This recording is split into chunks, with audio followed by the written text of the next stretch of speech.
So next, what we are going to see, the function of the mind. So it has three aspects, or it is connected to at least three aspects. One is analyzing, other one is synthesizing, and both leading to valuing. So analyzing, synthesizing and valuing are the three elements or the function of the mind. So the function of the mind can also be analyzed or can be given as thinking, feeling and wanting. So thinking is the part of the mind that figures things out. It makes sense of life's event. It creates the ideas through which we define situations, relationships and problems. It continually tells us this is what is going on and this is what is happening and notice this and that. And next is feelings. Feelings are created by thinking, evaluating whether the events of our lives are positive or negative. Feelings continually tell us this is how I should feel about what is happening in my life. I am doing really well, or alternatively, things are not going well for me. And next is our desires allocate energy to action in keeping with what we define as desirable and possible. It continually tells us this is worth getting it, go for it, or conversely, this is not worth getting, don't bother. So the three functions of the mind, thoughts, feelings and desires, can be guided or directed either by one's native exocentrism or by one's potential rational capacities. Egocentric tendencies function automatically and unconsciously. Rational tendencies arise only from active self-development and largely conscious. So there are some of the many feelings that might accompany egocentric thinking. They often occur when egocentric thinking is unsuccessful. So unsuccessful egocentric thinking can be associated with arrogance, apathy, alienation, indifference, resentment, depression, anger, irritability and defensiveness. So when egocentric thinking is successful in getting when it wants, positive feelings accompany it. But when egocentric thinking is not able to achieve its purposes, negative feelings result. So much of our thinking leads to cruelty and injustice, and the mind does not just think, it also feels and wants. So what is the connection? Our thinking shapes and determines how we feel and what we want. When we think well, we are motivated to do things that make sense and motivated to act in ways that help rather than harm ourselves and others. At the same time, powerful emotions or desires influence our thinking, help or hinder how well we think in a situation. At any given moment, our mind can be under the sway of our complex or native egocentrism or our potential responsibility. When we are ruled by our egocentric tendencies, we see the world from a narrow, self-serving perspective. We are not truly concerned with how our behavior affects others. We are fundamentally concerned with getting what we want and or with validating our beliefs and views.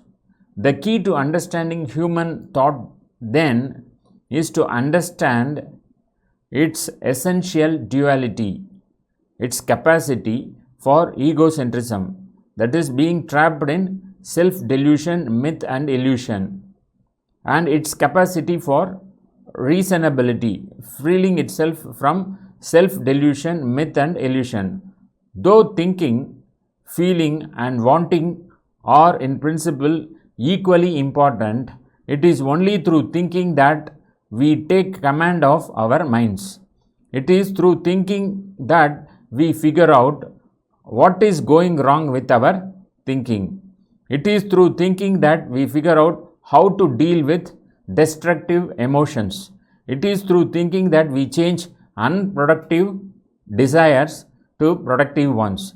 It is fair-minded reasonability that frees us from intellectual slavery. If we understand our mind and its functions, if we face the barriers to our development that egocentrism represents, if we work upon our mind in a daily regimen, we can take the steps that lead to our empowerment as thinkers. In the applied form of effective thinking, decision making, problem solving, and creating or innovative thinking, all three of the functions are at work. It is their underlying health that largely determines the quality of your thought. So, few people have them in harmonious balance as shown in illustration. Most of us are better at one rather than the other two. So, listening to your depth mind. So, do you have a friendly and positive attitude to your depth mind? Do you expect it to work for you? Say yes or no. So, depending on the quality that you are trying to have, so you have to say either yes or no. Same way, where possible, do you build into your plans time to sleep on it so as to give your depth mind an opportunity to contribute. So, do you accept to listening to this concept as far as the mind is concerned? So, tick yes or no. Next, do you deliberately seek to employ your depth mind to help you to proceed or help you to do further course of action? So, you need to choose yes or no. So, the use of your depth mind in decision making, problem solving, and creative thinking is such an important principle that I shall return it to later. The $1,000,000 question is, can we develop our depth mind capability? My answer is yes, and we can. And the first step is awareness that is both exists and works. And the secret of effective thinking is working with the natural grain of your mind. Go with the flow, as they say, but see if you can steer the boat. In decision making, there is a classic 5-step approach that you should find extremely helpful. That does not mean you should follow it blindly in all situations. It is a fairly natural sequence of thought, however, and so even without the formal framework, you would tend to follow this mental path. The advantage of making it conscious is that it is easier to be swiftly aware when a step is missing or more probably has been performed without understanding or intention. So, combine your inner wisdom, gut instinct, and mental intelligence for effective decision making. And the constant drip, pinch, ring that sounds as creates a compromised environment of continuous disruption. This is having a profound effect on our ability to concentrate, think, plan, and decide. Our Stone Age designed bodies can't cope.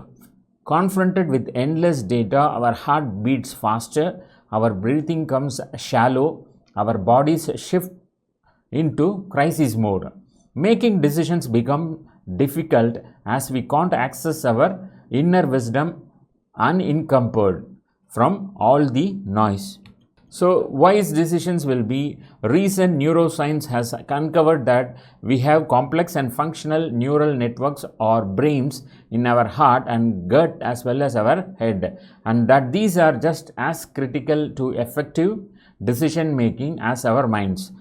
So, using your multiple brains to do cool stuff reveal how effective leaders use the three centers: head, heart, and gut, naturally but not always consciously. When the three brains are aligned, leaders operate at their most effective. When they are misaligned, decisions can become impaired. These three centers each have their own specialist functions. Head brain for executive decisions, analytical thought, and strategy. Heart brain for passion, relationship, and values. Gut brain for courage, motivation, and action.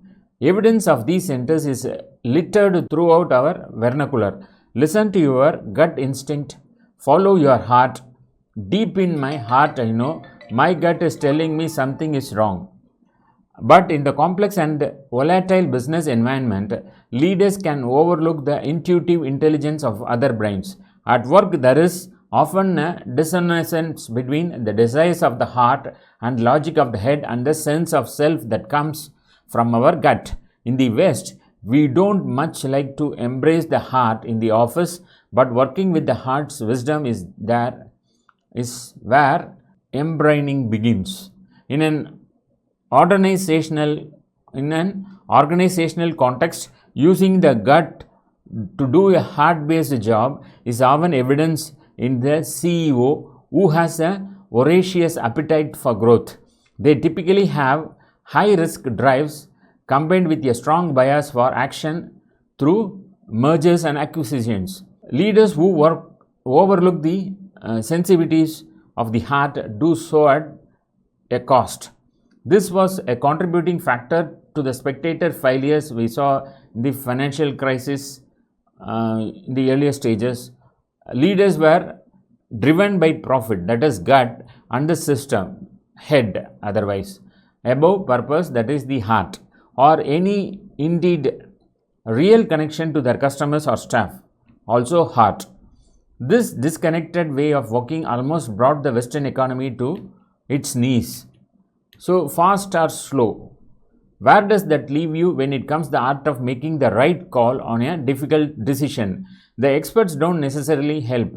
Nobel Prize winner and author of the best-selling book Thinking Fast and Slow, Daniel Kahneman, believes many senior managers unconsciously think fast, which is prompted by gut instinct, and this can often lead to hasty and sometimes disastrous decisions. On the other hand, Malcolm Gladwell, the author of Blink, Outliers and Tipping Point, strongly advocates trusting your gut instinct. So, who is right?